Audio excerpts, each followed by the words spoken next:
What up, Amp Unit? You guys hear me? Oh, that sounds good. That sounds good. I can hear myself. That's gotta be a fucking plus. Hold on. Can you guys hear me?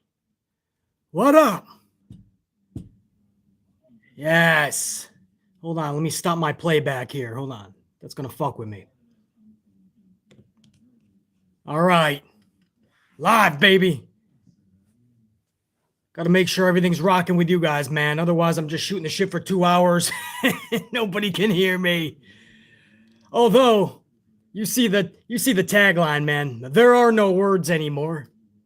All you really need is the look on my face to see the disgust when I watch a Monday Night Raw show. There's no words. You know, it's one of those shows, guys, where I tried to think of what I could say in the title. What could I possibly put, you know? And I started 2 minutes led to 5 minutes, 5 minutes led to 7, 8, 9, 10 minutes. And then I thought about it and I said, I'm putting more creativity into a title than Vince McMahon puts into an entire show. Show after show, week after week, month after month. Why am I putting in more creativity? Fuck that. I'm going to put in just as much as they're going to put in. So there you go. There's your thumbnail. Bunch of fucking letters. Be at it what it may. However you want to decipher those letters, there you go. That's the thumbnail. Here's your headline right here, man. Here's your title. There are no words anymore. That's it. But BC, you're going to lose viewership, man, because you want to put WWE Raw in the title. That way you get more viewers. It goes into more subscription boxes. I don't give a shit. Maybe I'm trying to help people not have to talk about this shit, not have to view this, not have to think about it. I will literally sacrifice my own viewership to try not to drag newbies into this shit. So no, I will not put WWE Raw in the title. And I know I'll sacrifice hundreds of views. That's fine. That is how I am feeling. Just literally 5 words. There are no words anymore when I watch WWE Raw. And I don't care about the money that I lose. I don't care about the viewership that I lose. That's exactly what they deserve. That kind of a headline, that kind of a thumbnail, that kind of a title, this kind of a reaction. Everybody giggled with that Corey Graves and Byron Saxton thing last night, right? Did we all giggle? I think a lot of us, we go, whoa, we never see Corey Graves get into anything, right? On one hand, you were kind of happy for the guy to actually win a championship. Then you're quickly reminded it's the fucking Target Toy Championship. Everybody gets their hands on it like a fucking merry-go-round. Or my third girlfriend, but that's a long story. Anyway, the point is, when you have comedy and that stands out more than anything else on the show, even more than a Kevin Owens heel turn, that's when you know you have a problem. This show is so fucking bad, and the one thing that everybody is talking about, even more than Owens' turn, is comedy. How the 24/7 title changed hands 37 times last night. Slight exaggeration. Owens' heel turn for the 17th time, pushed to the wayside. So you want to have comedy, that's awesome, right? Make people laugh. All we ask is that it's actually funny. On top of that, if you want Corey Graves and Byron Saxton to get in on the action, I can laugh at that. I might even think that's pretty fucking badass. Have them in there. But when the rest of the show is complete shit, there is no comedy that can suffice.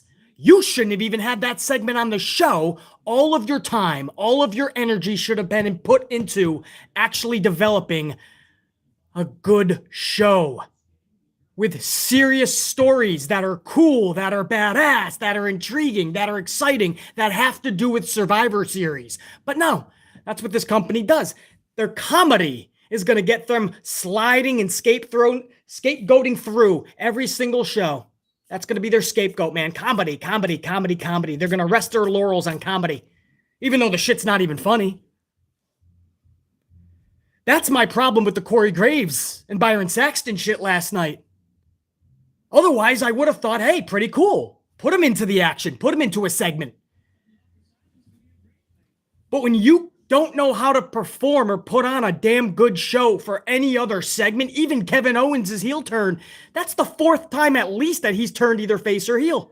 4 times already, and that's at least. I would have to go back and do my research. Maybe it's 5th or 6th time. But I know for a fact he's already been heel a couple of times, been face a couple of times, now heel again. And when you do that, and when you're booked as poorly as Owens has been booked because they didn't know if he was going to AEW or not, nobody gives a fuck about Owens turning heel, and that's why Corey Graves and Byron Saxton are more of a headline than Kevin Owens. Sad but true. It's the fucking truth.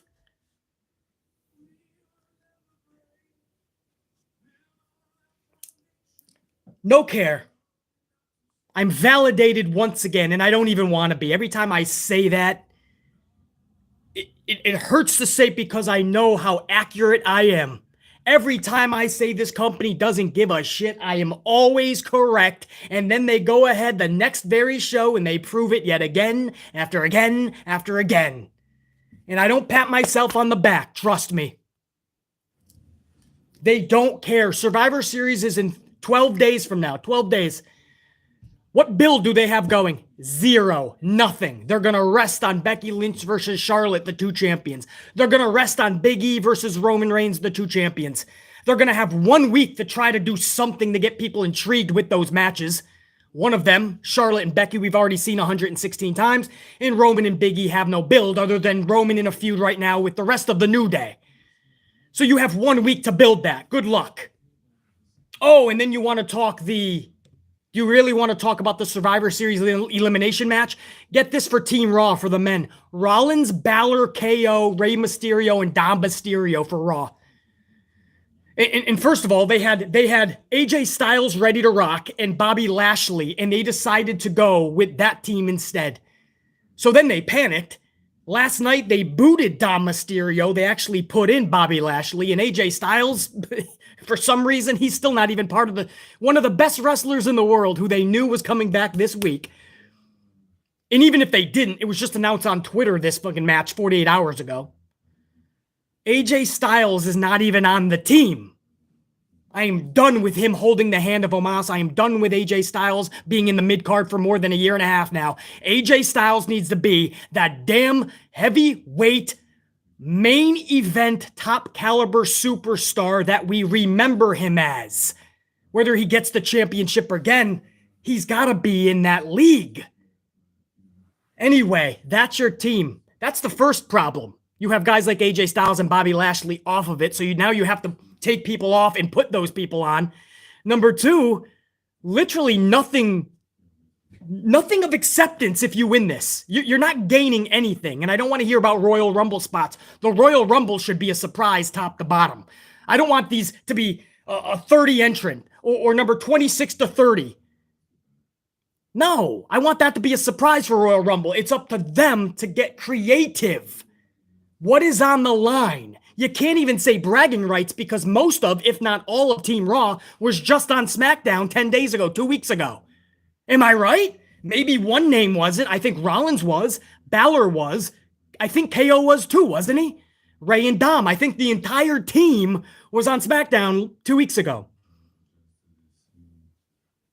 Somebody can fact check that for me, but I think the entire team was on SmackDown 2 weeks ago.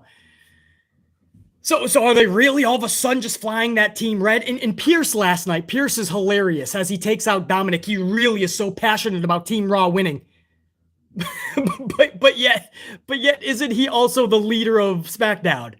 So none of it even makes sense, second of all. So first of all, the teams are just so odd. It's like they just picked names out of a hat or threw darts at certain names, and whatever it landed on, that's where it ended up. So the names in this match is just odd to me. Number two, nothing is on the line, and it literally builds no confidence for any intrigue down into the future. And by the future, I mean 12 days. Nothing is being built, and it doesn't look like they even care to build this. Any animosity, any intrigue. There is no brand supremacy. There's nothing. And number three, you have people still battling with the other brand. Do you realize that Finn Balor wasn't on Raw because they kept him on the SmackDown tour overseas somewhere? I forgot where they were. But right now, as we speak, or at least last night, Finn Balor is touring with SmackDown. I'm not supposed to tell you that because it doesn't go with Vince McMahon's narrative, right? This is Team Raw, right? And it's brand supremacy, and they're really flying the Raw color, the flag.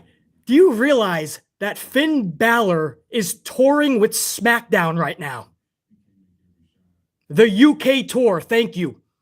Finn Balor is touring with SmackDown, yet he's Team Raw and actually fighting SmackDown in 12 days. How is that acceptable to anybody? I would love to fucking know how is that. How do you... And I'm the only one who's going to fucking say this shit, and I'm going to be the fucking... I have no problem being the bad guy. I ask that everybody just question this. Ask for a little bit of care from the old bastard in Stanford. We'll all get a better product because of your questioning. Because this is unacceptable. No care at all. Every pay-per-view seems to get worse and worse to the point where they don't even care. The last couple of pay-per-views weren't even finalized when the pay-per-view went on the air. On paper, they weren't even finalized.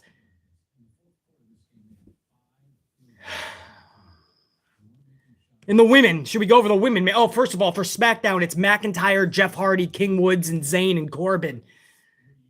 Again, it just seems like they just picked names out of a hat, man. And for the women, Team Raw, Belair, Ripley, Liv Morgan, Carmella, Queen Zelina. But you put, again, they're just picking names. How does Ripley get on that team and all of a sudden Nikki Ash doesn't? The almost superhero? How is she left off? If you're honestly going to put on somebody like Rhea Ripley, who's half of the tag team champion, then what's the storyline for the other half of the tag team champion not getting on? And I'm pretty sure Carmella has won as many matches as maybe the Drop of Dew lately. So why is the Drop of Dew not on it? If you did shit correctly, you could have a badass fucking team right now with Ember Moon and Mickie James on it, but no. You could have shit making sense if you put a little bit of effort and care into it, but no. And they're going to be taking on Banks, Baszler, Shotzi, Natalya, and Aaliyah. Aaliyah's a beautiful girl, by the way. Aaliyah is beautiful. We're going to see what she's got on the main roster. But she just got there, and on the main roster, I don't even think she's had a match. How is she now defending the blue colors? She's the top 5 for SmackDown? I'm just questioning. You can't question it, though, right? You just got to sit there with the wooden bowl and wooden spoon, look up at Chef McMahon while he feeds you the beef, the fucking beef shit stew, and you got to say, please, sir, can I have some more? You can't question. Because you're being an asshole. You're ruining it for everyone else if you question all of this. Sit back and relax and enjoy, they tell you. It's entertainment. Just relax and enjoy it. Okay, but I'm just asking for the actual entertainment now. When Sheamus and all them ask, are you not entertained? I say, no, motherfucker. No. Not even close to entertained.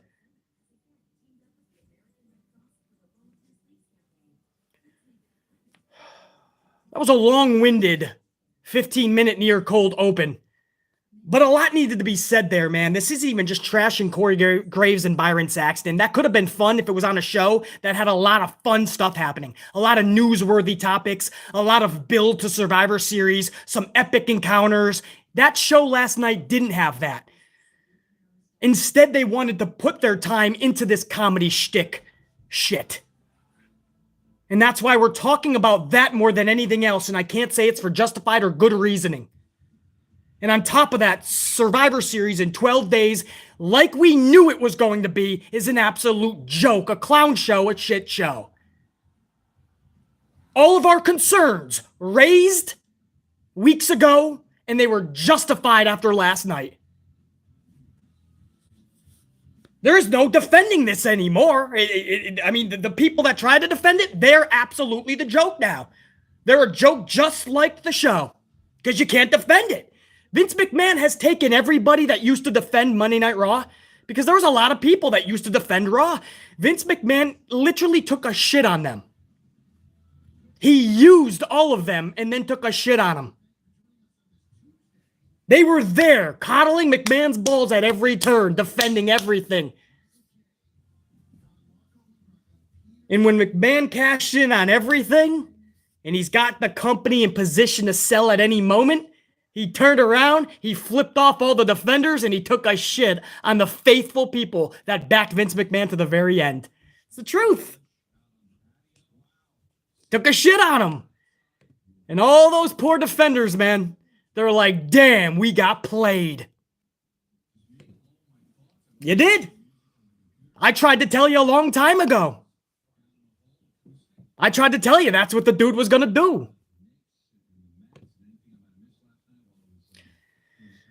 But we'll go over it, man. We're going to go over it, trust me.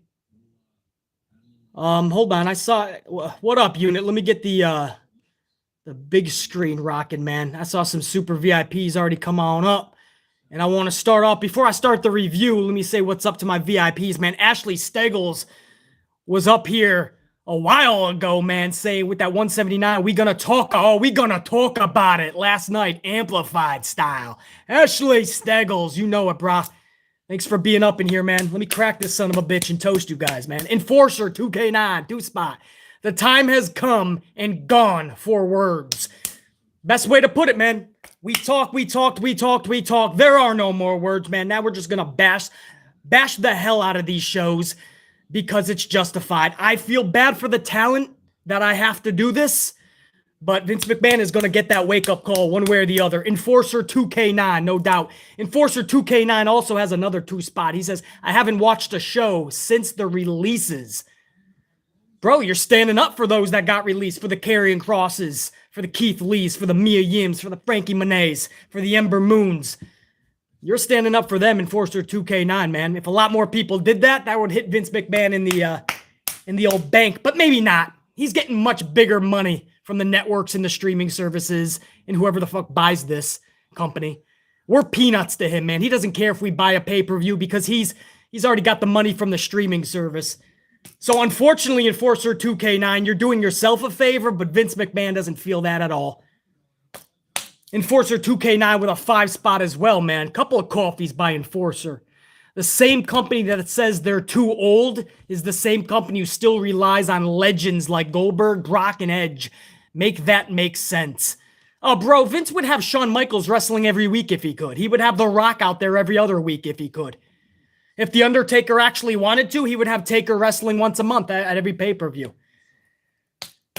Old tried and trues, man. He doesn't have to worry about building stars. He doesn't have to put the time and effort into it. You say make that make sense, Enforcer, you can't do it. Strict Tango, 2-spot. We should boycott WWE because it's a lost cause. He wouldn't give a shit. At this point, Vince McMahon is so egotistical, man, that he honestly believes that if the ratings dip below 1 million for Raw, he's still sitting pretty and he doesn't have to listen to us one iota. And by then, he'll probably force a sale before it gets too low. I don't think you're ever going to see McMahon change things for us, turn things around for us, make things better. I think this is the product that we're going to get until Vince McMahon is no longer at the helm or is in charge. This is it, Strict Tango. We can boycott all we want. We are going to be the jokes to Vince McMahon because he's already liquidated every penny out of us. Sad but true.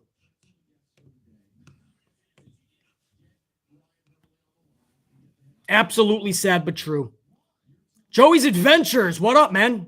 I haven't even cracked this for you guys, man, so I'll start right now with Joey's Adventures. Salute.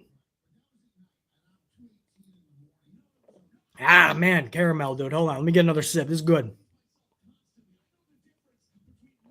Joey's Adventures. I didn't realize this until yesterday, but besides Roman, Drew, Seth, and the women, all my favorites have left or got released. I thought about that when Keith Lee, Karrion Kross just got booted. Joey's Adventures. When you talk about the Bray Wyatts and the Mickey James and the Aleister Blacks, Malachi. I still can't even fathom that, Joey's Adventures, and that was months ago. Now you add in Karrion. Now you add in Ember Moon. You guys know how much I loved Ember. Karrion Kross, the potential that I saw in that son of a bitch, and all of us. You can make an organization out of all the releases, the past 3 big cuts. You can make an entire organization, and you have almost 10 individuals that are way beyond superstar status, on their way to larger than life. And I'm talking female and male. So Joey's Adventures, he doesn't care, man. He doesn't even care about building superstars, let alone larger than life. He wants everybody 50-50 booked, so nobody becomes larger or bigger than the company unless he handpicked you. Scooter McGee's up in this bitch. $4.99. What up, Scooter? BC, how are you not sports entertained with 6 fruit roll-ups in 3 minutes for the 24/7 title, yet Vince couldn't find time for Cross or Lee? Raw sucks. Yeah, Scooter McGee, it's not even just the 24/7 title that they decided to sanction in a match for some reason, and then all of the fruit roll-ups, which we're going to talk about, trust me. But on top of that, Joey's, the very next match that wasn't a 24/7 title match, in the way that they ended that, that's what pisses me off even more. And we're going to talk about it. Trust me, Scooter McGee. Thank you, brother. I think that's round 1 for him, guys. And if there's a round 2 and beyond, we'll get to them after I go over a little bit of this review. But I want to start this son of a bitch. I ain't got a lot of time today. I know we're starting this a little later, too. This was the oddest opening. This was the oddest opening 15 minutes imaginable on this show, man, for this show's history. Big E is sitting backstage, lathering his body in coconut oil lotion, while Kevin Owens sits next to him, watching him and begging for forgiveness like a scorned lover for the actions that he committed last week. So it's weird for Owens to be sitting that close and being that into Big E, first of all. And it's also weird for Big E to be sitting that close to Owens, who's looking at him, gazing in his eyes like 2 lovebirds. And Big E continues to lather up in lotion. This was just odd. And I'm like, well, somebody eventually has to maybe give the other person a foot of space, right? If there was ever a time for social distance, this would probably be the time that BC would honor the social distance rule.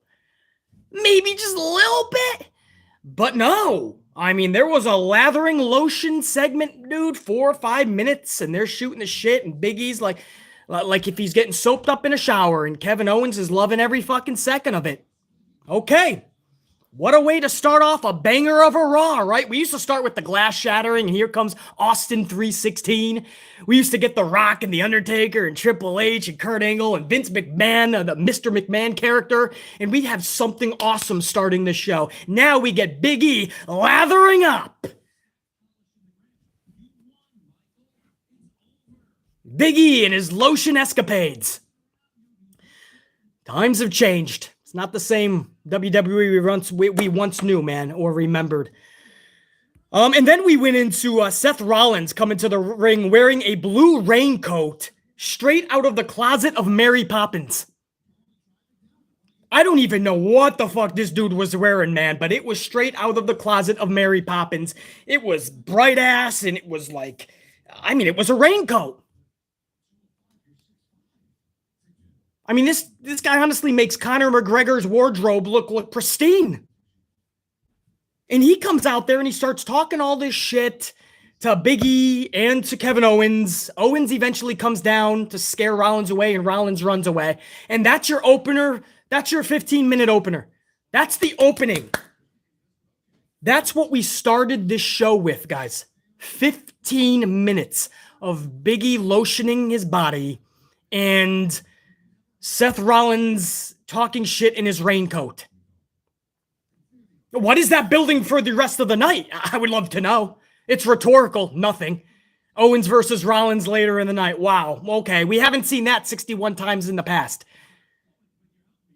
For Survivor Series, what is this doing for Big E versus Roman Reigns?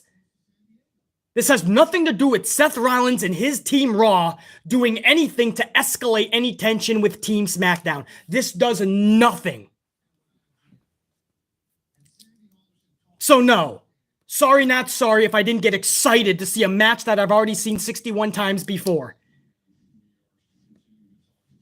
That's your opener. That's what's supposed to make you put the remote control down. Fuck Monday Night Football or anything else on TV. This, just from the jump, got me excited. I'm putting down the remote control. Can't wait to see the next 3 hours, or I have to see this match.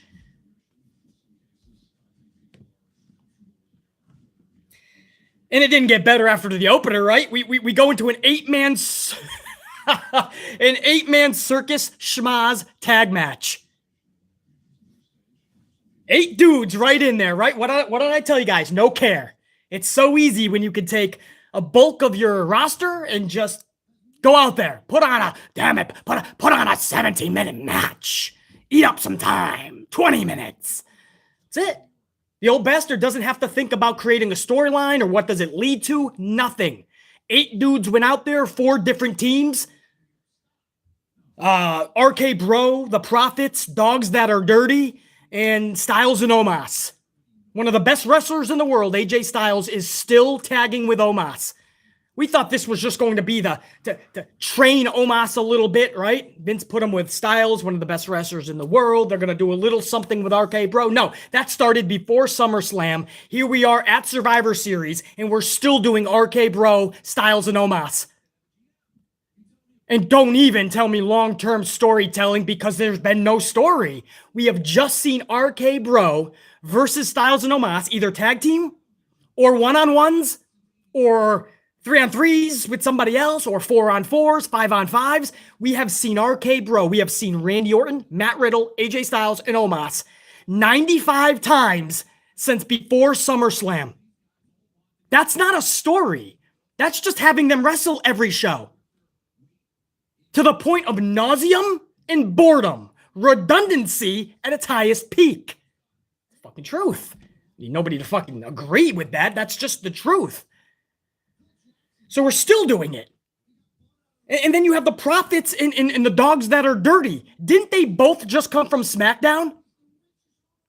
I could have sworn we saw that match several times on SmackDown this year. So then they just swapped brands and they're just facing each other again. That's all we're doing. This was never a season premiere. This was not a new era. This was not a shakeup. This was not a legit draft. They literally took people, switched brands, and had the same matches. We saw that with Mysterio and Rollins right after this shakeup brand split or fucking draft.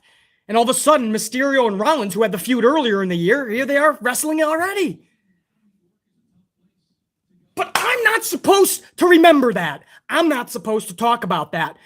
Because the fucking crybabies will go, just enjoy it, man. Just enjoy it, Basie. Hey, Basie. Enjoy it, man. Why do you watch it if you just, complain about, everything? Like, you literally just complain about, everything. Do you like anything on it? Do you like any of the wrestlers? That's what you hear, right? I would love to love the fucking wrestlers if anybody made me fucking care about them in the company. I would love to talk positively about the stories and the feuds and how excited we got over a moment or a match. The build and what it's leading to. I would love to talk about how great it is. Even good, I'll take. I even get excited these days about decent because we have all had the lower fucking standards to the bare minimum below. But fuck, you can only ask somebody like me to drop so low, bro.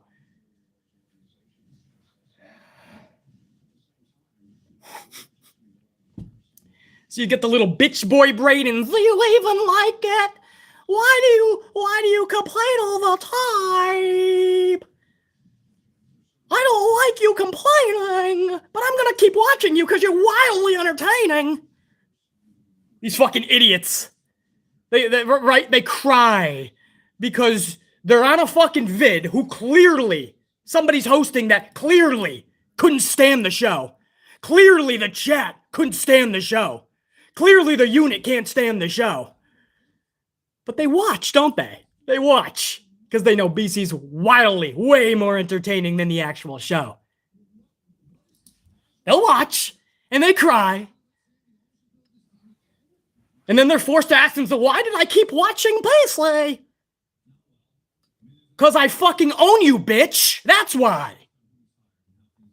Don't know how else to say it. Yeah. Fucking around with these bitches. I'm done. I'm done. There is no fucking more defending it.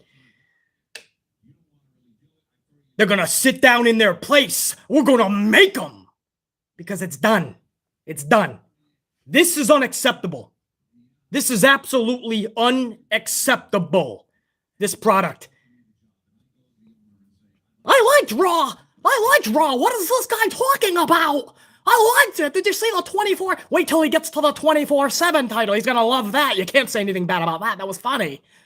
You can't say anything. But what about Doudrop? You got to talk about Doudrop. Hey, Timmy, why hasn't he talked about Doudrop? I don't know, Jerry. Hey, Jerry, keep watching him, man. He's going to get there, and he's going to have to speak positively, Jerry. Oh, can you tell? Can you tell? The show is just, there are no more words. There is no fucking care. And now we just put motherfuckers in their place. It's it. 8-man schmoz. Ziggler defeats Matt Riddle, and then post-match, Orton RKO's Dolph. Wow, exhilarating. What did this build to? What did it build to? I would love to know. What did this 8-man schmoz build to? Another Styles, Omos, RK Bro match? Because if it's champions versus champions, you'll get RK Bro versus whoever the fuck the tag champions are in SmackDown. Who the fuck is it? I don't even care anymore. I really don't. They made me literally not care. Usos. RK Bro versus Usos. It'll be a good match. Right, at a pay-per-view, I would expect a little bit of story to be told here. A little bit of something more, man. Something like you had weeks at the very bare minimum with all the other business going on. You had weeks to build. They don't care about building, man. So Ziggler defeats Matt Riddle and post-match Orton RKO's Dolph. So Dolph doesn't even look badass here. The dogs that are dirty get a victory and then they're flat on their back. 50-50 booking even in victory. And then hour number 1 ends with the Mysterios, middle of the ring. Adam Pearce. Pearce is all out of... They're with Adam Pearce, I should say. And Pearce is talking about how important the Survivor Series is to him, that Raw wins this match. Team Raw has to win, and he wants the best team. But isn't Adam Pearce also in charge of SmackDown? So isn't he just going to give the same hoorah speech to SmackDown? It's not like there's a person that's heading each one, like a general manager role. So he's pumping up on how he's not sure if Dominic has what it takes to be on the team. So he has a qualifying match, Dominic Mysterio versus a returning Bobby Lashley. So if Lashley was available, why even put Dominic? Why post him when you put it on social anyway? If you're just going to take him out and embarrass the poor kid. Just put Bobby Lashley and somebody like AJ Styles into the match. Lashley just absolutely destroys Dominic for nearly 10 minutes and ends it with a Hurt Lock tap out. That's exactly how you should be booking Lashley, by the way. I just hate how they done Dominic dirty. Of course Lashley should be in this match and not Dominic. But why even tell the kid he's going to be in it just to rip his fucking heart out afterwards? And that's what the company does. They don't care about how the talent is treated. They don't care how they're booked. They don't care what happens to them once they kick them to the curb. They barely care about them when they're in the company. And that's only because Vince wants them at a certain place, at a certain time, in a certain situation. They're literally just fucking puzzle pieces to him. So it just doesn't make sense. I say that every fucking week about this show.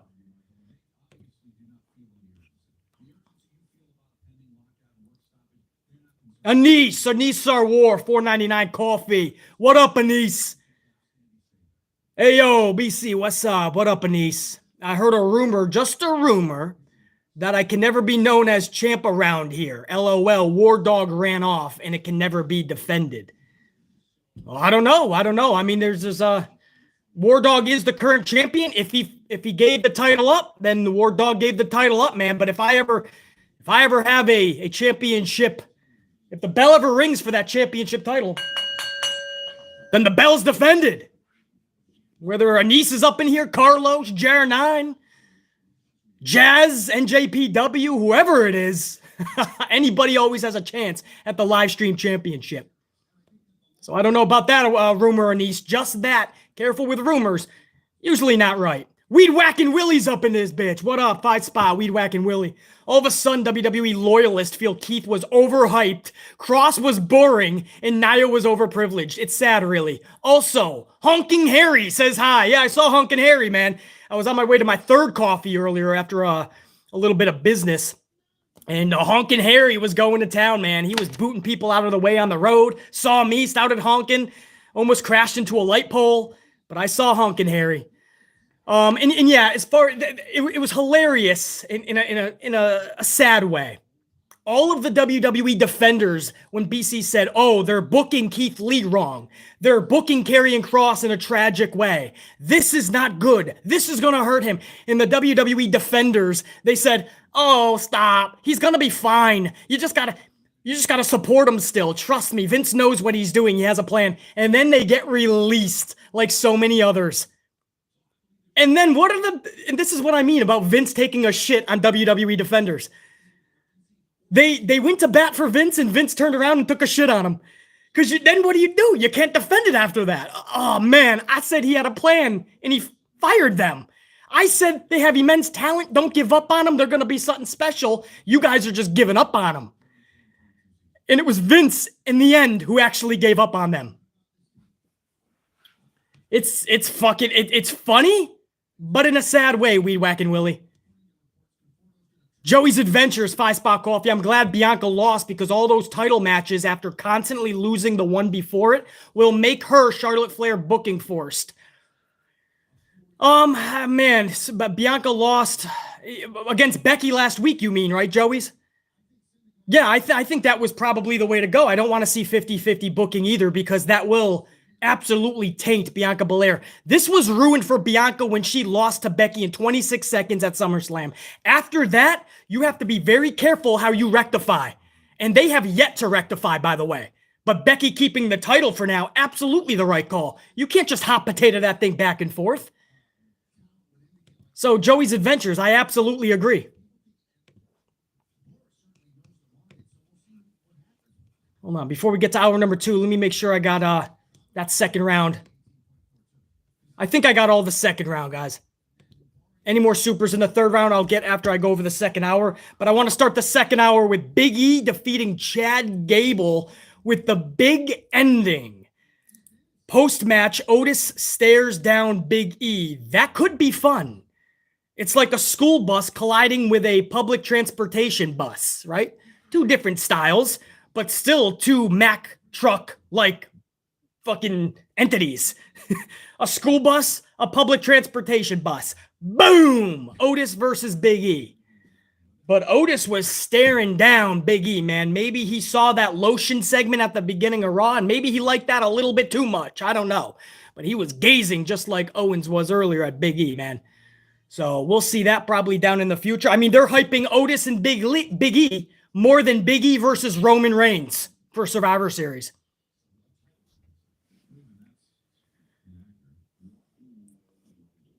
Reginald versus Drake Maverick in a scheduled 24/7 title match was next.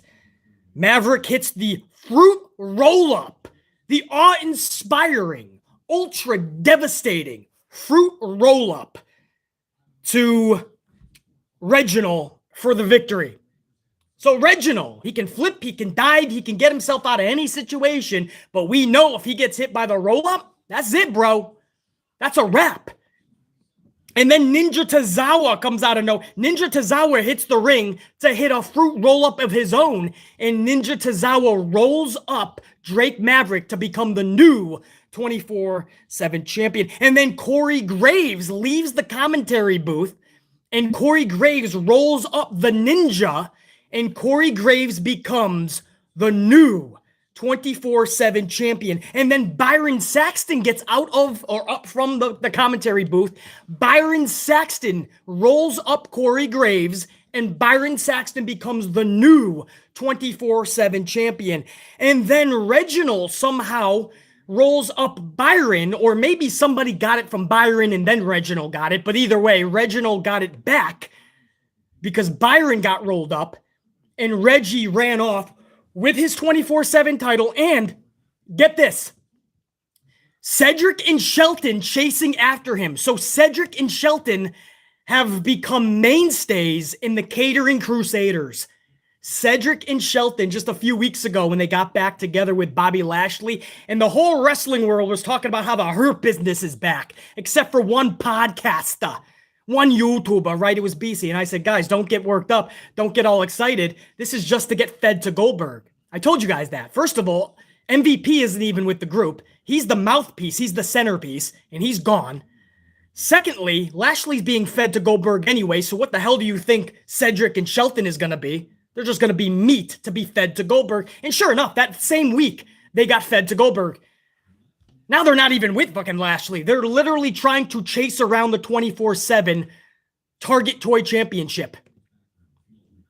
This isn't the Hurt Business. This is the sorry business. That's what this is. It's the sorry business. Cedric and Shelton, the sorry business. Chasing Reginald. That's how low things have gotten for that poor team.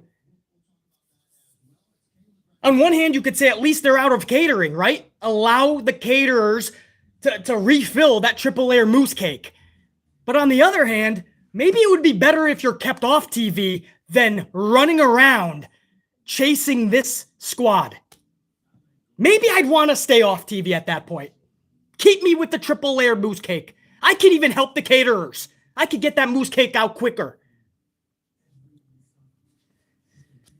I wouldn't mind Corey Graves and Byron getting in on a segment, usually. I would maybe I would have even chuckled at that, and I would have giggled with the WWE defender, right? This is funny. This is really funny. Maybe I would have giggled. But when the rest of the show lacks common sense and logic, when the rest of the show straight out sucks, straight monkey balls, then no, I don't want to see this much comedy. I don't want to see 6 fruit roll-ups in a fucking match or whatever it was. JR9, I don't even know how you put the statistics on this. I don't know the final number in this one match alone, but they all have to be counted, JR9, because this was a sanctioned match. So we can't even hide this. So I'm hoping, JR9, that you put every single one. Okay, JR9 says 5 roll-ups in that one segment, BC. Good, I'm glad you added it. Show them no mercy. Fuck that. If you're going to do this type of comedy in this shtick, this sideshow, can't they just do finishers once in a while? Why does everybody have to do a roll-up to the point where it's so goofy? You can't help but cringe, man. Because that's cringeworthy. It just is. I saw Ember Moon break her leg chasing that toy championship. I don't need to see Shelton Benjamin or Cedric break something because they were trying to chase down a ninja. Or if R-Truth is a Christmas tree next month, because you know R-Truth is going to be a Christmas tree. You know the ninja is going to be dressed up like a giant present. Cedric will be dressed as a candle. Shelton will be a giant wreath.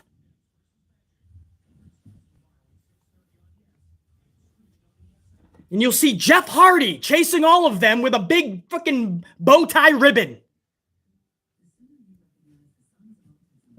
And we laugh. We laugh, right? BC's over here with jokes, but It's true. We know this because that's what they do every year.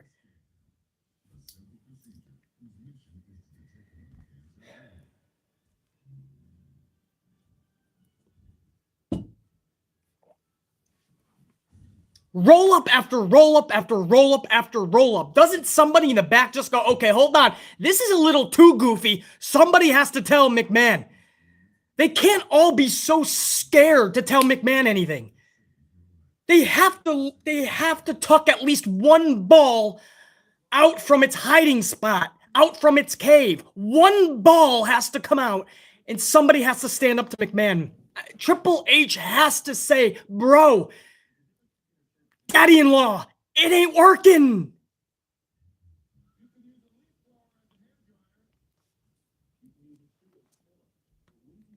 The talk of Raw last night was Corey Graves and Byron Saxton. Let that sink in. 12 days before Survivor Series. This is the high part of the show. It was a roll-up factory last night. So many, I don't even have the awards with me right now because it's too many to give out. And I don't even know if the order is fully correct. The first part of that is, I think Byron got rolled up by Reginald in the end. But maybe Byron got rolled up by somebody first and then Reggie got, I don't know. JR9's got the statistics for you guys. I know that for a fact. To say it was one too many would be an understatement.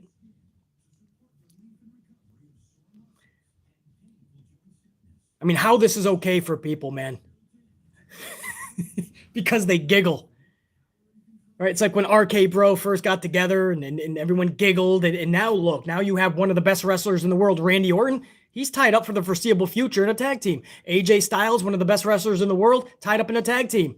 Rhea Ripley, you'll never really get to see what she has. The character has been absolutely destroyed, and then they ruined her even more when they threw her in a tag team with Ash. And it's a giggle, right? Because Rhea's like the mother, and Nikki Ash is like the toddler, and that's the dynamic, total opposites. Riddle is like the son, Randy Orton is like the father, total opposites, and we giggle. I'm done giggling on these shows, man. It's going to take more than us giggling at bad comedy to get this show, to get that company back on track. By the way, man, I see that, man. We're about to hit 200 on the ups, bro. I forgot to even mention that earlier. You guys know that helps out the algorithm. 200 on the ups. I appreciate that so much, man. We're about to hit that. So within the next minute or two, we'll be going toward 300. In fact, we just hit it live, man. That's badass. All my amp unit, man, who took a moment to do that, man. That was awesome. And now we're cascading to 300. Thank you. That greatly helps out the algorithm afterwards. Much love and appreciation to all you guys. And we're not even done with hour number 2, by the way. Hold up on that. Because we have more schmozzery, right? This was a schmoz for the 24/7 title. To begin the night, we had a schmoz 8-man tag. And we have a fatal 5-way schmoz for the ladies. To end hour number 2. The entire Raw Women's Survivor Series team against one another. Because you know, nothing says team unity like beating the hell out of one another. Good job, Adam Pearce. Just throw them all in there together and let them beat up each other. But I thought it matters, right? I thought you really want team unity. You want everybody to be on the same page. You want everybody rocking. So what the fuck are you throwing everyone in there to become a #1 contender right now for? When Becky's opponent is already going to be Charlie Flair. This doesn't make... Bianca Belair versus Carmella versus Rhea Ripley versus Zelina Vega versus Liv Morgan. Becky was on commentary. The drop of dew came out late in the match and kind of cost Bianca a victory. So it looks like they're going to set up a drop of dew versus Bianca Belair. And I'm fine with that because drop of dew, Piper Niven, if given time, can show you that she can actually wrestle. And I expect Bianca to ultimately win, which she needs to be collecting W's. Not saying I love to see Doudrop lose matches continuously, but if she's in there with Belair, she has to take the L. That's why you have to book carefully here. If you're going to put two people that can't afford to lose together, You better book carefully, properly, and creatively. 3 things WWE does not do, not only on a consistent basis, they don't do it on any basis. And then Carmella is defeated by Liv Morgan via the awe-inspiring, ultra-devastating Barut roll-up. Now, I want you to think about this. We just had an entire match/segment for the 24/7 Target Toy Championship, and we saw 5 roll-up finishes. So the very next matchup, and this is what I mean about nobody in the company actually talking to one another and Vince thinking that this is acceptable. The very next match, after the comedy schmaz bullshit, ends in a crucifix fruit roll-up. Again, it's rhetorical. How is this acceptable to anybody that we would have a roll-up right after the roll-up palooza? Because that, I assure you, was a roll-up palooza. So JR9, we racked up a 6th one. And we weren't even at the 3rd hour yet, or at least just getting into it. 6 fruit roll-ups in one night, 5 in one match, 1 right after that match. It's unacceptable. It's literally cringeworthy at this point. You literally can't even stomach it now. It's that nauseating. It's that redundant. I said it once, I'll say it a million times and probably a million more. I don't even know half the roster's finisher anymore because Vince doesn't even allow them to do their finishers. Everything is a damn roll-up these days. 6 roll-ups, 1 show. And a couple of hours in a period slot. Liv Morgan now gets a title shot against Becky Lynch. Yeah, okay. Good luck with that. Ask Shotzi how that worked out with her and who was it? Tegan, I believe, when they got the tag team title shot against Nia and Shayna, I believe it was. And oh no, 3, 4, 5, 10 teams went before them two. Teams that they were just throwing together for 1 week got shots before them. They don't care. They just announced this to try to add some intrigue, and it's not intrigue at all. Because, first of all, nobody cares if you're just thrusting out the announcement. And 2, if you're not going to enforce your own call, nobody's going to take you seriously. It's the boy that cried wolf. If you lie so many fucking times, eventually they're going to just brush it to the side, man. Nobody's believing that Liv's going to get a shot here. I hope every morning she wakes up, she's sending a text or a phone call to Vince McMahon, an email, a telegram, a Teletubby with a message inside the tubby. I don't give a fuck what she's doing, but she better remind Vince McMahon every morning.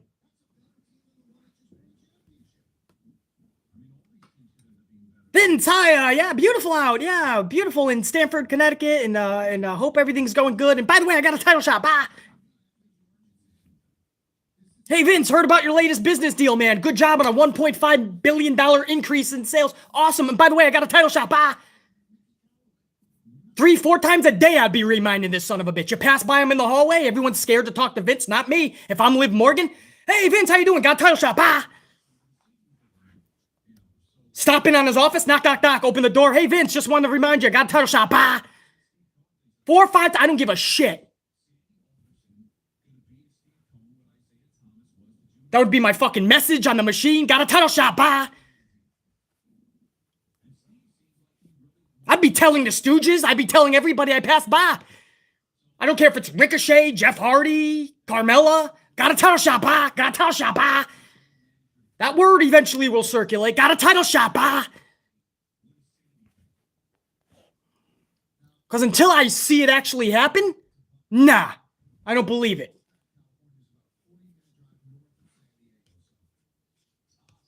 That's right. You guys are cracking up, but I'm serious. I'd literally be like, got a title shot, but literally, really quickly, man. I wouldn't even let Vince tell me, yeah, we're gonna go a different way, kid. I've changed plans. No. You go really quick. Hey, Vince, I got a title shot, bah! Right? And then disappear. Fucking ghost status. Transport. Care if you hide out in the bathroom for a fucking hour.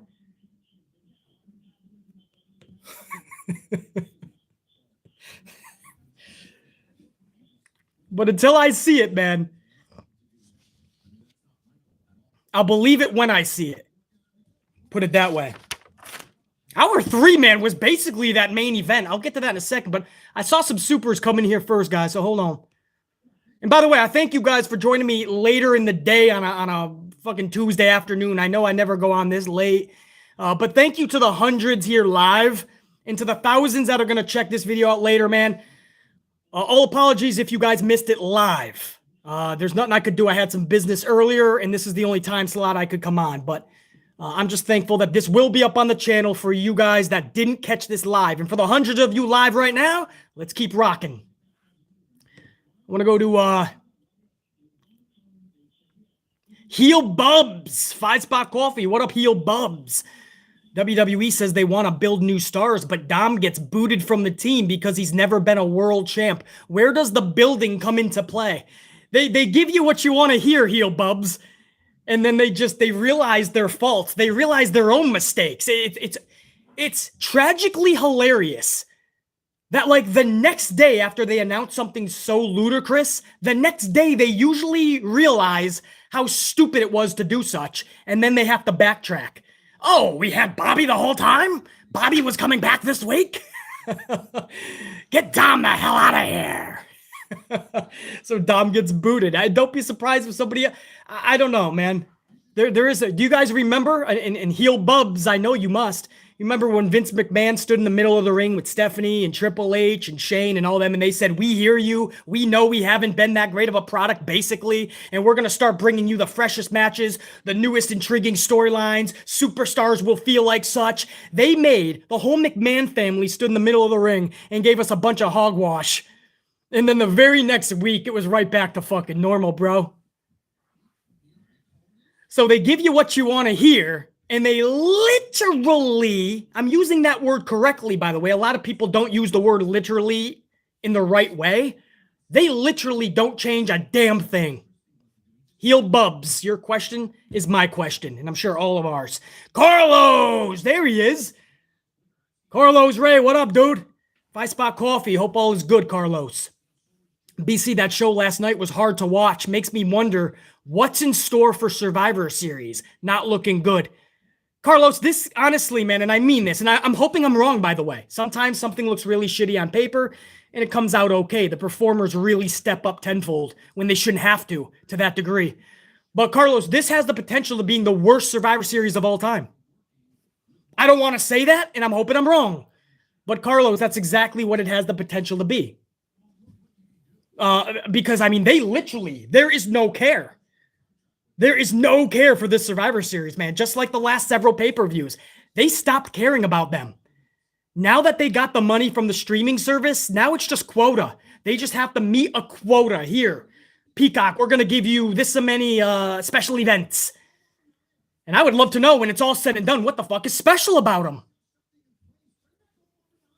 Carlos, Otis Linkman, 10-Spot, couple of coffees, Otis. Linkman, WWE had a revenue of $255.8 million for the quarter, July, August, September, but they're releasing people because of budget cuts.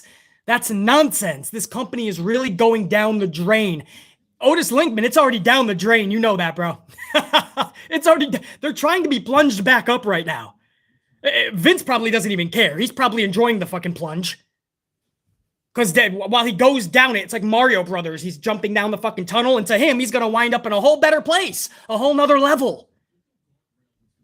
So he's jumping in Mario tunnels. Like, you know, makes the fucking noise, and he fucking... And then he fucking appears into a whole next level. And he's just going to cash in more and more and more. But it's already been down the drain.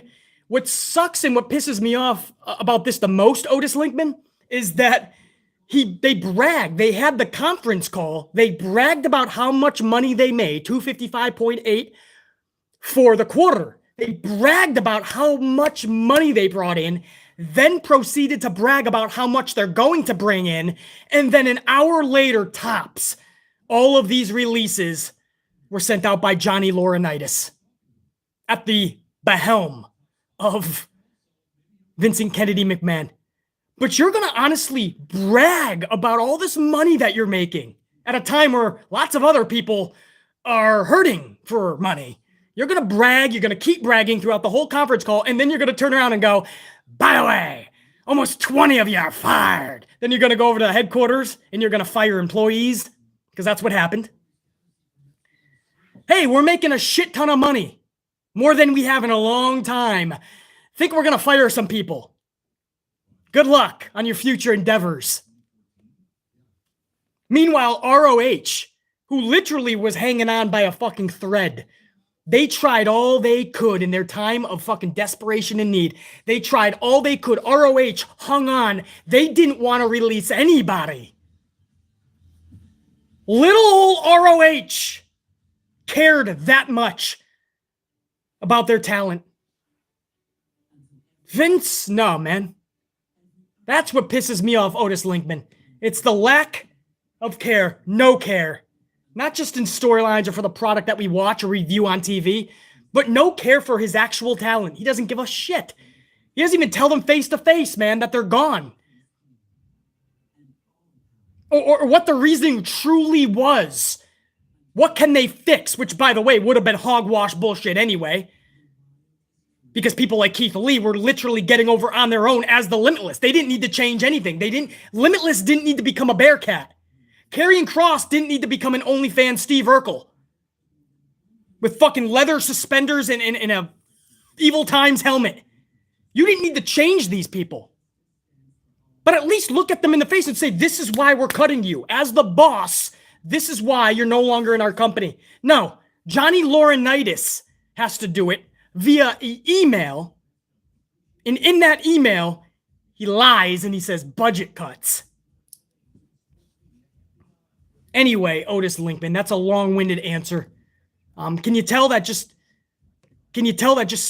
infuriates me? I'm still can't fathom Wyndham Rotunda, Bray Wyatt getting the boot. I still can't fathom Alistair, Malachi Black, or Mickie James, and especially Ember Moon. I can't fathom any of these, let alone these newbies like Karrion Kross and Keith Lee. And so that's why I'm still frustrated to great lengths. It's right after they bragged about how much money they were making. It doesn't make sense because it's bullshit. And we called them out on it. And I'm glad a lot of reputable sites actually called him out on this. People that usually stroke company cock, they called him out on this finally. Even they've reached the fucking end. Otis, thank you. Smurfy Tunes, 5-Spot Coffee. Vince is the world's biggest fertilizer salesman. Everything that he touches turns to crap. He only pays his staff in fruit roll-ups and BS stew. Smurfy Tunes, put some exclamation points on that, man. Couldn't have said it better myself. I always say, Smurfy Tunes, that he's basically just a car salesman. He just doesn't speak as good as Paul Heyman. But that's what Vince is. He's a salesman. But I like your quote better, a fertilizer salesman. That works much better than a car salesman. Strict Tango, 2-Spot. BC, I would rather watch cricket match over WWE. Listen, I've never even seen a cricket match, but I'd be willing to do that on a Monday if it wasn't for giving you guys the very best review in this community, which I know you guys rely on and depend on. But something tells me you're probably going to be more entertained with cricket. Strict Tango. Thank you, brother. Before I get to, hold on, Jer9 Gaming. Jer9.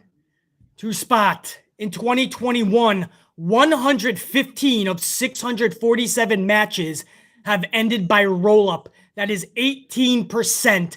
For those keeping score, what Jer9 Gaming is telling us is that nearly 1/5 of all matches in WWE on television, at least, end in the fruit roll-up. That is why it is the most diabolical finisher in all of sports entertainment or wrestling. Jer9 Gaming has the stats. JR9 said that almost 1/5, nearly 20% of all matches end in a roll-up.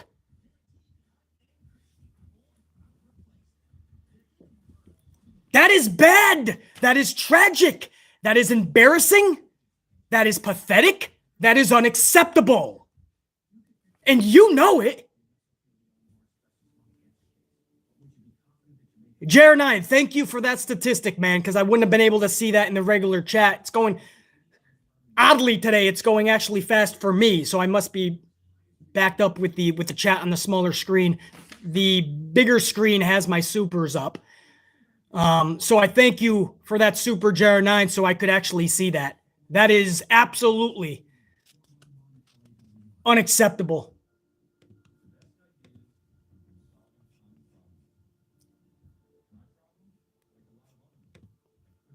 One-fifth. One-fifth. And you can add a second fifth. I bet you another 20% if we took statistics on it. Ends in schmozzery. Pathetic DQ or a fucking an odd-placed cringe count-out of some sort. A misplaced run-in.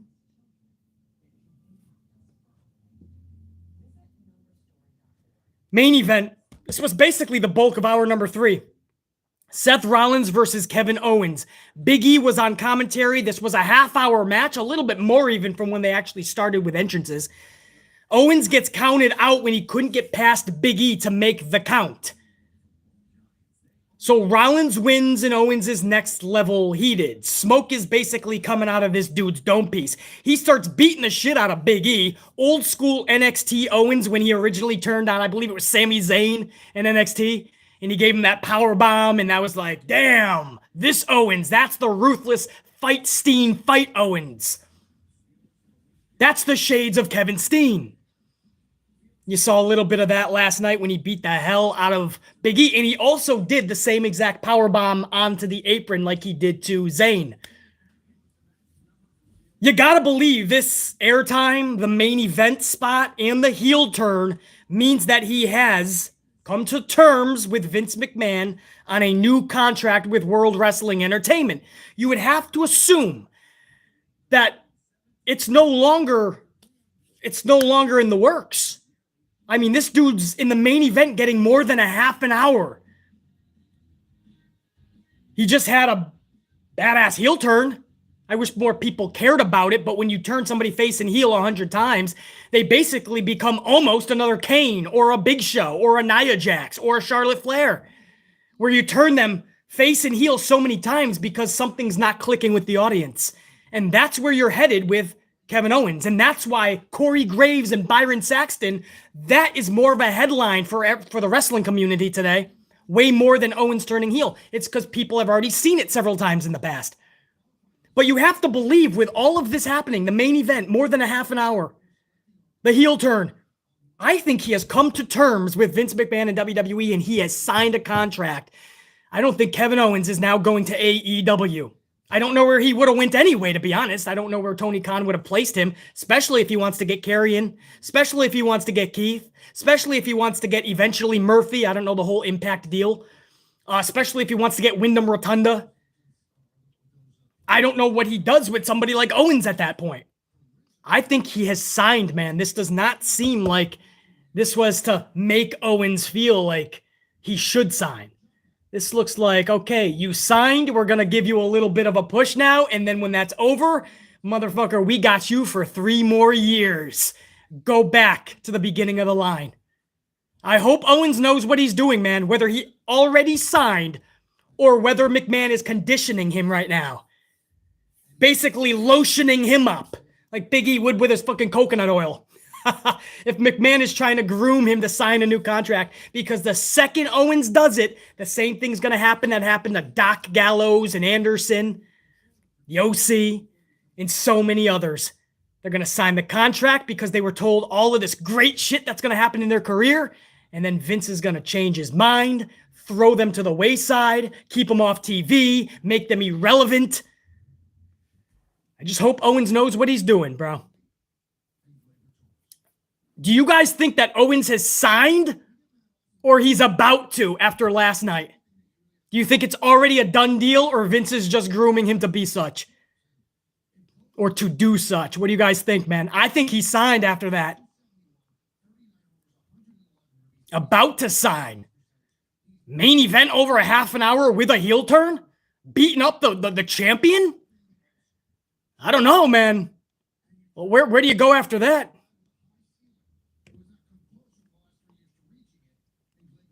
James Miller signed his life away. Darnell, BC, I don't think he is signing at all. Do you think Vince is just giving him the world in hopes? Neo says, don't take the bait, Owens. You know it.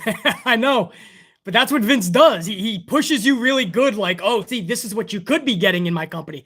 And then he throws some good money at them, and he puts a lot of bullshit in their ear. You're going to be a star here. If you go over there, it's way too crowded. You're going to be lost in the shuffle. That's what Vince will do.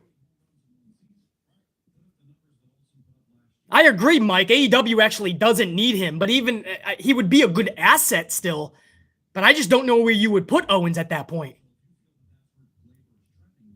A lot of you guys think that it hasn't been signed yet, but Vince is grooming him for such. Vince is putting the bullshit into his ear. Vince is giving him the world right now.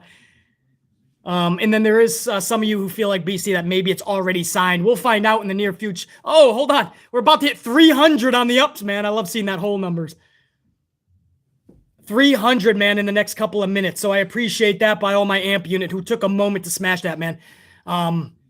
Within the next, I don't know, fucking 90 seconds, 2 minutes, man, we'll catapult over 300 and we'll start cascading to 400 from the live squad, man. Oh, we just went over 3, man. Thank you, guys. That was cool. So let's rock out 400 now, man. But yeah, I mean, nobody's wrong because I haven't heard anything yet. So we're all just speculating, but it looked like Owens is... You remember how Owens was being booked the last 2 months? These weird 30-second segments getting beat up by Madcap and Happy Corbin. And then there was that weird stunner segment with Ninja Tazawa that lasted 30 seconds. Owens didn't even get to speak. And then all of a sudden, he's in an over half an hour match. I don't know, man. Just don't be shocked, guys, if you hear that he has signed. Because after last night, it wouldn't shock me. And I can't say that's going to help his career any, but hey, he's got a family. He's got kids, at least 1 kid, maybe 2, I think. But he's got a family, bro. And, you know, he got kids. Who was that? Who the fuck used to say that? Heath Slater, man. I miss Heath Slater. I got kids. What the fuck are you firing him for? The gimmick alone was awesome. I thought he was a good wrestler too, by the way. How the hell are you going to get rid of somebody with such an awesome gimmick? I could have made that work for like 2 straight years before it got stale at all, man. I got kids. Fuck, bro. Heath Slater. Yeah, he's on Impact, right? Yeah. Well, you should have been. I don't know how you get rid of Heath Slater, man. I always love that dude. Or that gimmick was just so fun, man.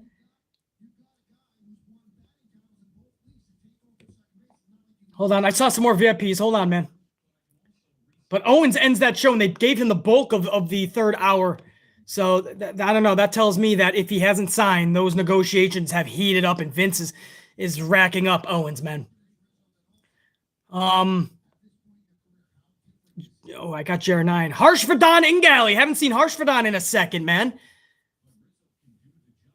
200. Hey, BC, checking in after a long while. Yeah, Harshvardhan, I don't remember seeing you for several streams, man. So it's good to see you, Harshvardhan Ingali. Checking in after a long while, BC. Hope you and the unit are good and rocking as always. One way it makes me sad that WWE is in shambles, but the talent really deserves so much better. Yeah, Harshvardhan, it's a wake-up call. It's sad to see the company hit this low, but it's a wake-up call. And it's so cool to see even the talent start to question now. You know, I saw with these with the Survivor Series, Harshvardhan, when it was called on social media what the teams were going to be, with no build, no nothing on the line. And Harshvardhan, Ricochet, Xavier Woods, like wrestlers are starting to like make fun of it, basically. So I love how talent is starting to see like this is not how you do this. I mean, their own talent. It's not just BC anymore, right? It's not just the negative YouTubers or the bad boogeyman podcasters. The actual talent is calling out this shit now, and they probably give no fucks anymore because they know at any moment they could get axed, they could get cut, they could get released. At what point do you just you got to start putting in the same care as the actual owner? None. Harsh for Don. Absolutely, man. The talent does deserve so much better. Unfortunately, with Tony Khan and AEW being so full on their roster, they can't take too many more people. Then you look at ROH, they folded basically. Hopefully they come back next year at some point, but they folded. So ROH is done. Impact is going to be in the same fucking position as AEW, not being able to have anybody else. So then you're going to have to start talking about a lot of smaller promotions, man. A lot of people will be lost in the shuffle. Strict Tango, 2 spots. Sasha and Roman are the only ones saving WWE. I can't argue that point, Strict Tango. Sasha and Roman captivate somebody like BC, you know that. But I would also add Edge in there because since Edge has returned, Edge has hit home run after home run after home run. So I actually think that even though he's older, and it shouldn't matter the age anyway, as long as he's rocking, but I have to give him that same credit and respect. Edge and everything he's been asked to do has been hitting those home runs. So I want to give him some credit too, man. He has been a blessing for Vince to come back. Because a lot of these old timers, man, they don't come back and leave the impact that Vince was hoping for. Goldberg is a prime example. Unsane, the plastered bastard. 5 spot. Unsane, I haven't seen for a minute as well. Unsane, the plastered bastard says, I don't know, man. We saw the same heel turn for Aleister Black, and yet they released him shortly after. Exactly right. This is what I mean. Whether he signed, or if we're still talking about Owens, Unsane plastered bastard, whether he signed or not, this push means jack shit. Because we know when it's done, whatever this is supposed to lead to, which again is just horse shit to get him to sign, it's just what he's been promised from the jump. Sign on the dotted line and we'll give you this. We'll give you main events. We'll give you time to wrestle. Because they did. They gave him a half an hour last night. Give you the heel turn. But trust me, after he's done signing and once the buzz calms down and nobody's talking about, oh, he should have signed with AEW or whatever the fuck, Vince is then going to put him right back to the front of the line in horseshit segments and then just keep him off shows for many weeks. And then he's going to turn him face again because he doesn't give a shit. And then he's going to turn him heel again because he doesn't give a shit. And he's going to feel as special as Braun Strowman ended up feeling, or The Big Show, or Kane. Because they flipped them so many times. I know that's a long-winded answer, but hopefully you guys kept up with that answer. Because that's what frustrates me the most. They believe Vince because he is, as who put it? Smurfy Tunes. He is a fertilizer salesman. He sells you shit. And he's so good at it that these wrestlers eat it up with their wooden bowl and wooden spoon. And that fertilizer stew tastes better and better with every word that Vince shouts at them until they all get the message, that email from Johnny Laurinaitis. Sorry, budget cuts. We are currently experiencing our greatest boom in company history. We gotta cut you.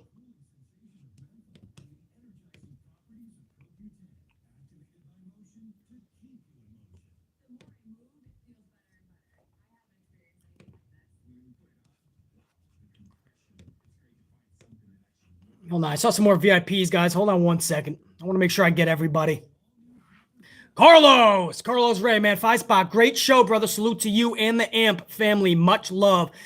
Glad you appreciated it, Carlos. Glad you liked it, man. Hopefully I entertained you a little bit more than Raw, at least a little bit. And we'll do it again later this week, man. You know how we rock it, man. Whatever show is popping up next, we'll try to make sense of it. Carlos, good to see you up in here, man, even though we were a little bit later.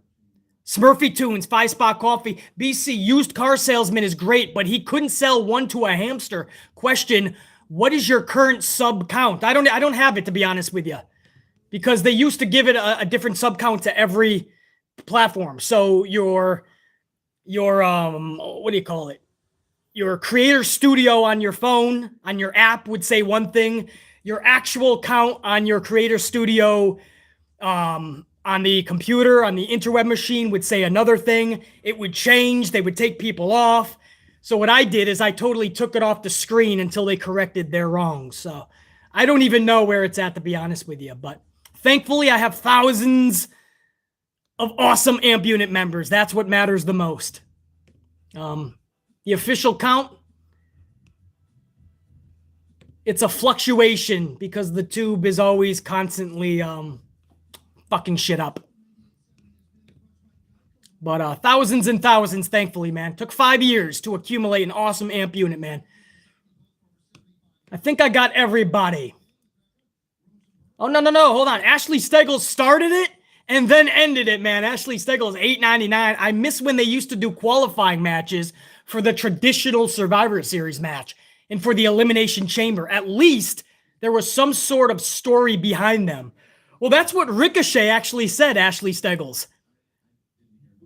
Ricochet literally said, like, no qualifying matches, because he was even dumbfounded that they just spit all this out on social media within like a 2-minute spurt. Just a couple of social tags, and all these wrestlers found out that they weren't going to be on the team. I'm sure people like Ricochet were hoping that they had a chance to be on a team because they know they're not going to get the time of day in a singles match. But people like Ricochet were really hoping that they were going to be on this team. And then all of a sudden they find out with everybody else. Fans found out before the talent about what the teams were going to be. So then people like Ricochet, Ashley Stegels, were like, no qualifying matches? So it's funny that you say that, Ashley, because that's one of the things I was talking about earlier. The talent is even dumbfounded by this.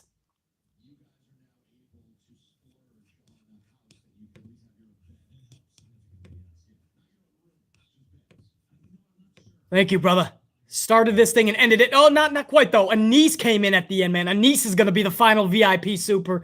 Anise War with a $4.99 coffee. Thank you, Anise. Appreciate it. All I see is jokes about releases on some vids on YouTube, and I don't blame them. Getting choked up thinking about the cuts, Anise. I don't blame them. Vince has no integrity, dignity, nor shame. He can never be trusted.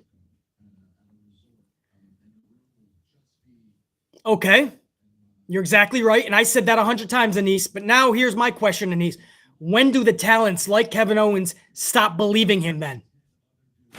Right? At what point does it, same thing, like now I look at Triple H and I no longer say he's a victim anymore, because if you're just going to sit back and allow all of that to happen, while you keep getting richer and richer, and when the fans come to your support, Triple H blames us. Just months ago, remember he said, if we don't like it, basically don't watch it. That's what he said. That's what Triple H said. He stuck up for Vince and said that we don't understand what's happening backstage, so stop trying to understand it. And if we don't like it, don't watch. Those were basically Triple H's words. He stood up for the old bastard when he was tarnishing everything that Triple H created, and Triple H didn't bat an eyelash. Triple H instead just kept getting richer and richer. To this day, he keeps getting richer and richer. To this day, he's in all those boardroom meetings with Vince when every decision is being made. He could step up. He could leave at any time. He's a grown man. He could. But no. He knows that's the power. That's where the power is. That's where all the money is. I'm sure he probably thinks it's a bummer. Shit, man, I had something cool in NXT. Fuck. But oh shit, are we making a bank ton of money? And then you go online, you see everybody feeling so bad for Triple H, but he's calling you a fucking idiot. He's saying that you don't have a clue what's going on backstage, so stop trying to act like you do. And number two, if you don't like it, just don't watch it. Meanwhile, we watched NXT fall to its complete fucking utter death. It's done. And we saw it for months and months now. And we ended up being right. We were right in the end. NXT is no more. They had to create a 2.0 because the ratings had sunk so damn low and Tony Khan was whooping that ass. Tony Khan wanted to play the game and the Cerebral Assassin got his ass whooped. So we were right in the end, Paul Levesque. But you won't hear him apologize or stand up for us or stand up to Vince. No, he will continue to cash those huge checks to the bank. He will continue to cash in those stocks. And he will not, I assure you, you will never hear a report of Triple H standing up to Vince McMahon. Unless it's like from Meltzy Boy or something where there's no credible source. One mysterious person knows about this huge argument between Triple H and Vince, right? We'll hear something like that maybe. No.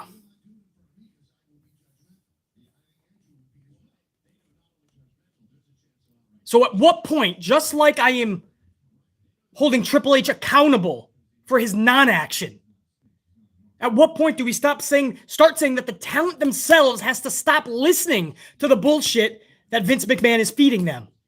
At some point, you're going to have to.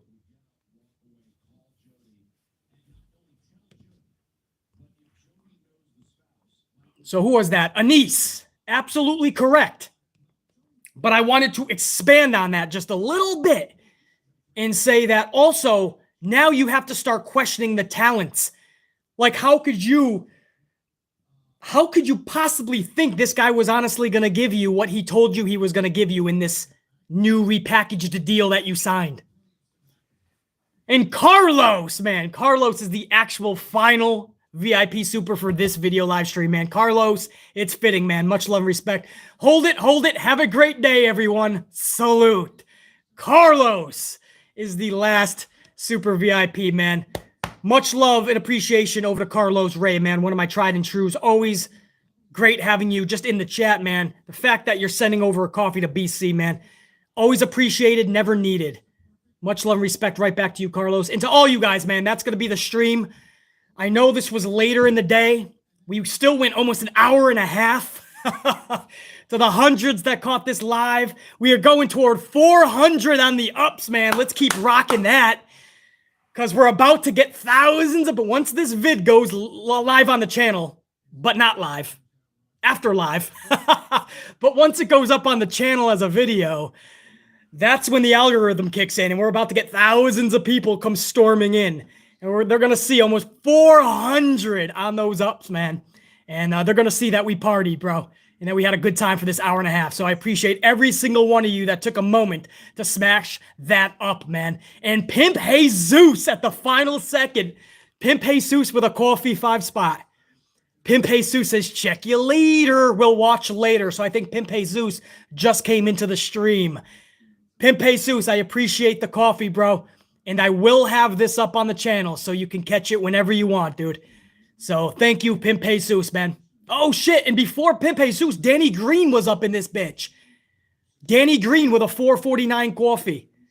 BC, have to have a word. I'm going to play catch up on the stream. Damn it. It'll be up, Danny Green. Don't worry. And I hope to go live again later in the week. Or if not, there's at least going to be more content later this week. But Danny Green, don't worry, man. This video will be up if you're just catching it now. I had to kind of be a little bit later today due to some business. But Danny Green, much love and respect, dude. Thank you for the coffee. And James Miller, man. A lot of you guys coming in at the tail second, man. But I want to make sure I give you guys a shout out. James Miller, 5-spot coffee.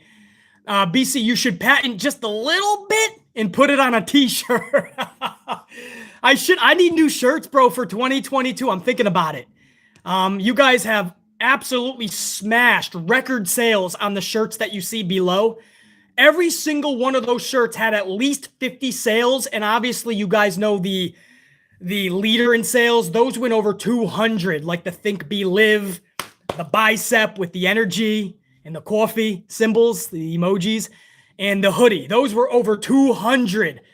Well beyond for the hoodie. So that's this year alone.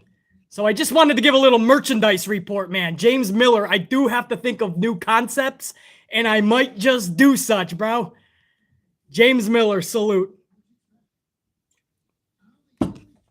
I think I got everybody now, right? Let me just double check, man. I want to make sure my VIPs get a shout out here. Hold up. No. See, this isn't even for the championship. This is not a championship, but Anise just said, check that, bro. Anise Sarwar with a 199 says, gotta have the last one if it's not Carlos. Ha, ha, ha. Anise. Thank you, dude. I kind of missed the live stream championship. It's not defended, though. Danny Green actually said, nah, dude. Danny Green with a 449 coffee said, sorry, Anise. Here's a last super chat fruit roll-up. So Danny Green fruit roll-up you, Anise. And Danny Green was the last word. Now that's it, guys. I can't have a championship match because I do have a lot of business to go, and this was not supposed to go more than an hour and a half. So Danny Green will have to be the last one. Oh, hold on. Wait. Robert Aquatic, man. Robert 4.99 coffee says, I got a title shot. Bah! Robert Aquatic is the last word and my last shout out in this vid. Robert, I appreciate that, dude. Thank you for the coffee. You guys are too much fun, man. This is honestly more fun for me than the actual 3-hour show last night. Like, just shooting the shit and having fun with you guys, man. Honestly. But Robert is going to be the last one now, guys, because there is no Super Chat Championship on the line. And BC has to go. Much love to all you guys, though, man. I will check you at some point. I don't know. There's probably going to be a bonus video this week. I want to check. I want to do a Dynamite review as well. And obviously SmackDown and all that. So there's a lot more content to go as we go through. 400 on those ups. Ashley Steggles is going to end it. He started it. Why not end it? Ashley says, hold my beer. I take the end. Ashley Steggles closes out the supers with that 179. Ashley, salute, bro.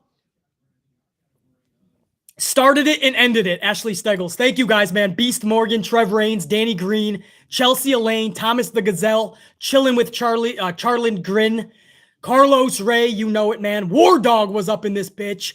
I said Chelsea, right? Chelsea Elaine. JR9 Gaming. My statistician, man. Right-hand man, JR9 with the stats, dude. I can't believe those fruit roll-ups, but I knew my boy was going to be on it. JR9. Lucas Allen, Camila's Corner, James Miller, Smurfy Tunes, Robert Aquatic, Adnan, Eddie, Roger Stotler, I got War Dog, right? Iron Riaz, Anisar War, Laura Wilhelm, Bakayuka, Mikhail, Pimpesus, TKG, Warwick. Whoo! The fourth one. I'm putting more fucking effort into this than McMahon puts into his shows, man. I'm trying to get most of you guys. Santivia Major, DeMonte Mabry, Marie Applewhite 3, Ashley Steggles. Whoo! I know NJPW girl was up in this bitch. NJPW. Jazz, when you catch this. SOS, Jennifer, Network Guy Dave, SoundCloud, Troy Gates, oh shit, right at the last second here, man, Jesse Borsler with that 5-spot coffee. Jesse says, gotta watch this later. Here's a coffee, though. Check you later, BC. Check you, Jesse. I appreciate it, dude. And I'm glad you caught at least the tail end so I could shout you out, dude. And Jesse, this will be up on the channel within the next 10 minutes, so definitely go back. Just make sure you smash that up, dude. Thank you, Jesse. Mixed Partial Farts. There's a name, man. Mixed Partial. Rama. Wicked Bunny. Janelle Layton. Fuck, man. Amazing. Gaming Francis. Strict Tango. Thomas the Gazelle right at the end. 2-spot. Booyah. Thomas the Gazelle. Thank you, dude. Thomas the Gazelle is going to be the last one because I really got to take off now, guys, for this stream. So much love to all you guys, man. In my whole AMP unit, I couldn't get to everybody, obviously, but to my entire AMP unit, Shayo X, we did almost hit 400, man. We were like within 10 of hitting 400 live, but I know the thousands coming in will definitely make that 400 happen. So much love to the thousands coming in as well. I want to give a special shout out to them. So Enforcer 2K9, man. Renee G. Damn. So many of my AMP unit was up in here, man, even though it was later in the day. You guys are the best. War Dog, this is getting out of hand. BC, just leave. I know, man. I just want to show the love right back. All right, War Dog is right, though. I got to take off, man. Check you guys. James Miller, all you guys. Check you. Thank you for an awesome stream. Salute to all you guys. Salud.